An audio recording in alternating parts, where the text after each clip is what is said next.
हमारा चिंतन गीता अध्याय 9 श्लोक 14 पर चल रहा है।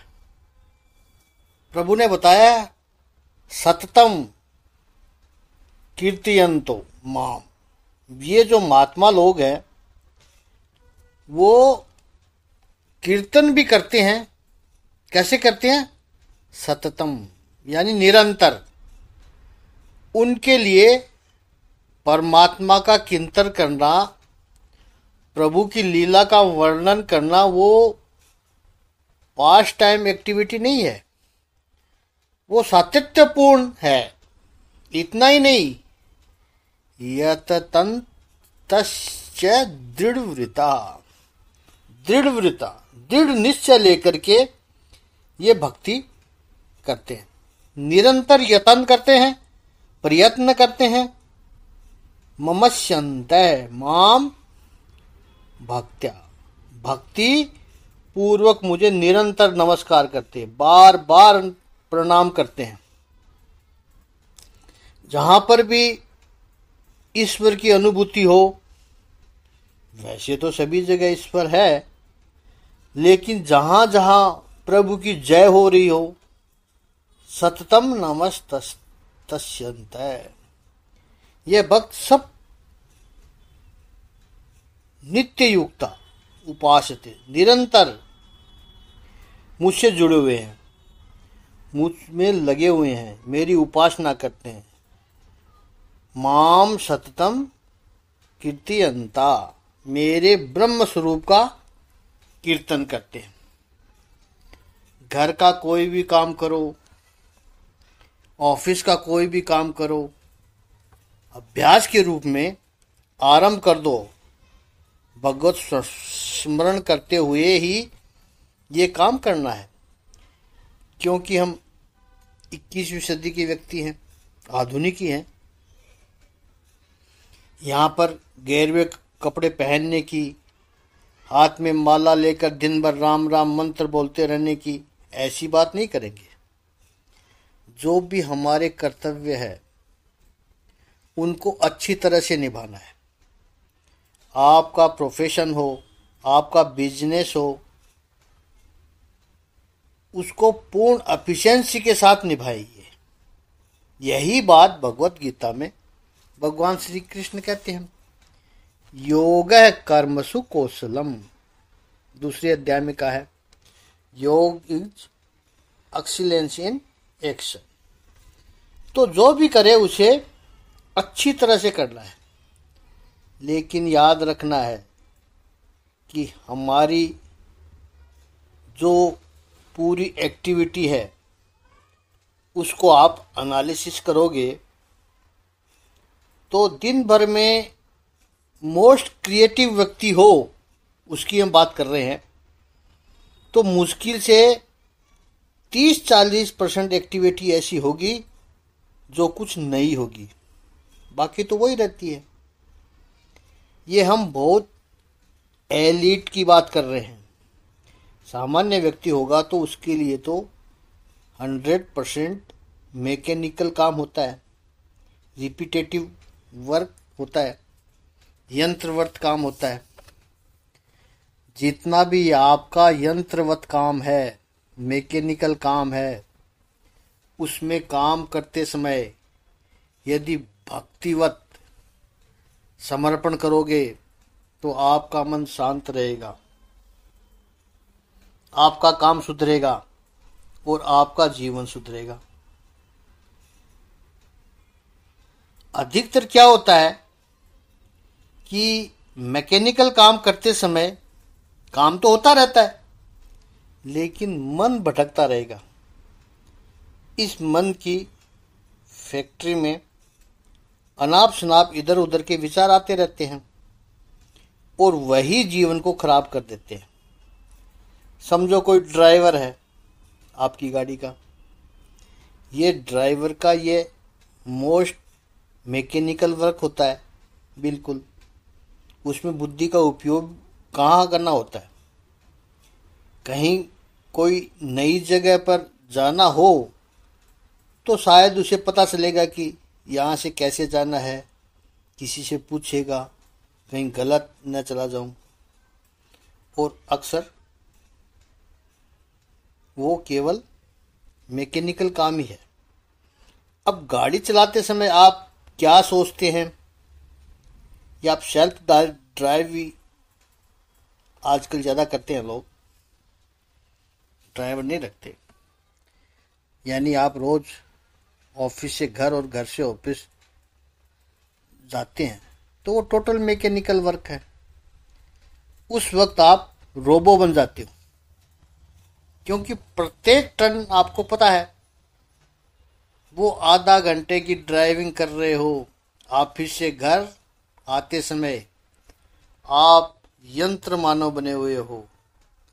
कितने ही विचार अलग अलग आपको आते हैं, उस समय क्या यह नहीं हो सकता कि उस समय आप भगवान का स्मरण करो। दिन भर की आपकी थकान दूर हो जाएगी, आपका मन सात्विक हो जाएगा, आप घर पर फ्रेश माइंड से जाओगे, शांत मन से जाओगे। ऑफिस के दिन भर के थके हुए जब ड्राइविंग करते हुए भी वही विचार आएंगे ऑफिस के ही, उसने मुझे ऐसा कह दिया, ऐसा बोला, उस आदमी ने काम नहीं किया, पेमेंट आना था नहीं आया। ये सारा प्रेशर लेकर घर जाओगे और घर का माहौल खराब करोगे आप, क्योंकि मन में विचार तो ऐसे ही आ रहे हैं। अपने बच्चों पे गुस्सा करोगे, छोड़ो इन सब बातों को। ऑफिस का हो गया काम, उसका अब कल देखेंगे। व्यवसाय संभालना है, अच्छी तरह से संभालना है। उसमें किसी तरह की लापरवाही के लिए हम कभी नहीं कहेंगे। उस वक्त मन में प्रभु का मंत्र हो, फिर देखो फैमिली लाइफ खुशहाल बन जाएगी। घर पे भी सब प्रसन्न होंगे, पत्नी का मूड अच्छा होगा तो अच्छी अच्छी पसंद की चीज़ें खाने को मिलेगी, बच्चों का प्यार मिलेगा, स्नेह मिलेगा। तो जब मैकेनिकल काम करो उस वक्त भगवत स्मरण रखो। ये संतों के भाव है, संतों का आदेश है। क्रिएटिव काम में संभव न हो तो ये सोचकर करो कि प्रभु के आदेश पर ही सारे कार्य कर रहा हूं। उन्हीं के कार्य ही है। एक्टिव अटेंशन के काम 10% भी नहीं होते हैं। मैकेनिकल टाइम में आप मन के गुलाम न बने, मन के शिकार न बने, आप मन के मजदूर न बने, मन को अपना सेवक बनाए। सततम कीर्ति अंत है। कीर्तन में सातत्य आवश्यक है। भक्ति की 2 अवस्था है, एक साधक अवस्था, दूसरी है सिद्ध अवस्था, यानी जो पहुंच गए, अचीवर्स। साधना के समय विकास करने के लिए कीर्तन की आवश्यकता है, और जो सिद्ध है वो भी अधः पतन से बचने के लिए उसको कीर्तन की आवश्यकता है। तुकाराम जी महाराष्ट्र के संत भगवत स्मरण किया करते थे। प्रभु की अनुभूति हुई, फिर भी भगवत स्मरण तो चालू रहा। तो लोग पूछने लगे कि तुम्हें तो भगवान का अनुभव हो गया तुकाराम जी, जिसके आप भगवत स्मरण कर रहे थे वो मिल गया आपको, अब क्यों भगवत स्मरण करते हो? तुकाराम जी कहते हैं, सत्संग किया, भगवान का स्मरण किया और तुकाराम भगवान में हो गया, फिर भी उसका स्मरण जाता नहीं है। क्यों? अब ये भजन करना, परमात्मा का स्मरण करना, ये स्वभाव बन गया है। ये कोई सौदा करने थोड़ी चले थे कि इतना स्मरण हो गया है, भगवान का दर्शन हो गया है, अब स्मरण बंद कर देंगे। अब तो यह स्वभाव बन गया है।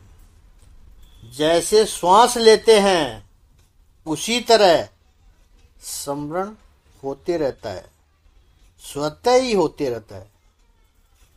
मूढ़ स्वभाव जाए ना। तुकाराम जी कहते हैं मूड ये स्वभाव हमारा बड़ा मूड है, ये स्वभाव जाता ही नहीं है, अपने आप हो रहा है स्मरण। भगवत स्मरण हमारा स्वभाव बनना चाहिए। कीर्तन के भी कई प्रकार है। ये नाम सुमरन कीर्तन का एक श्रेष्ठ प्रकार है। नाम सुमरन श्री रामचरितमानस में गोस्वामी तुलसीदास जी कहते हैं, अन्य शास्त्रों में भी लिखा है, त्रेता युग में ज्ञान की महिमा थी, ध्यान की महिमा थी, द्वापर युग में उपासना की महिमा थी, और कलयुग में केवल नाम आधारा। जितना हो सके उतना भगवान का सुमिरन करते रहिए। हरि से लगे रहो रे भाई, तेरी बनत बनत बन जाई। बस सुमिरन बढ़ाते रहो। श्रीमद आदि शंकराचार्य जी के 4 प्रमुख शिष्य में से एक थे श्री सुरेशानंद जी। वो कहते हैं, शब्द की शक्ति अचिंत्य है और नाम स्मरण में हम शब्द की शक्ति से लाभान्वित होते हैं।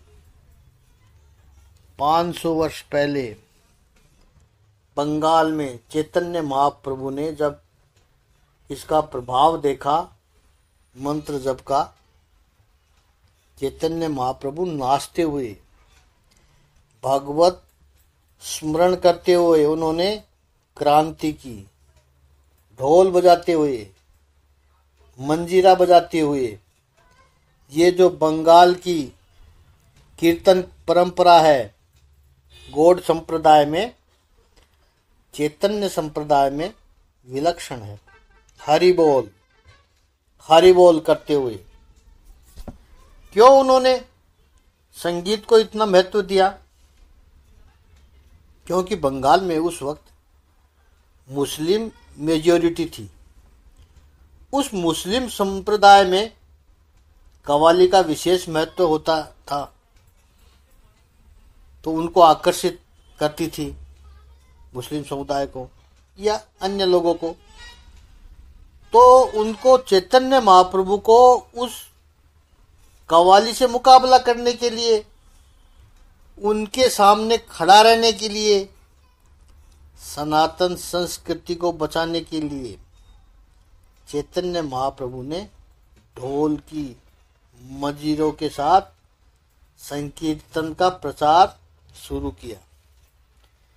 जिस समय में, जिस समाज के सामने, जिस परिस्थितियों में जैसी आवश्यकता पड़ी, इन महापुरुषों ने, भक्तों ने सततम कीर्ति अंतय किया है।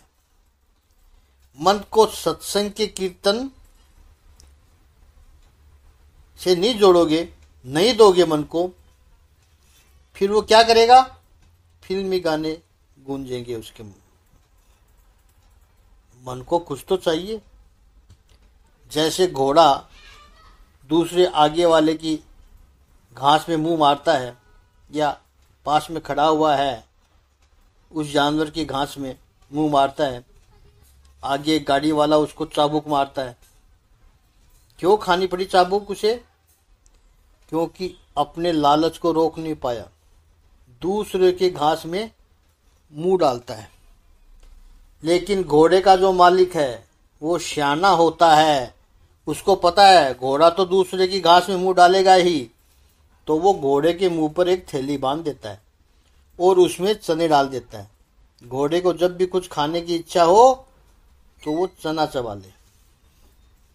अब वो घास में मुंह नहीं डालता है तो उसे चाबुक का फटका भी नहीं पड़ता है। ऐसे ही हमारा मन भी इस लालची घोड़े जैसा ही है। संसार में जब निकलते हैं तो हमारा मन भी इधर उधर कितनी जगह मुंह मारता है। आंख अपनी पसंद का देखेगी, कान अपनी पसंद का सुनता है, जीभ को कुछ स्वाद चाहिएगा, वो उधर उधर भागेगी और सब जगह से चाबुक खाती है। इस पर और अधिक चिंतन कल करेंगे। ओम श्री सच्चिदानंद भगवान की जय। ओम श्री आनंद कंद भगवान की जय।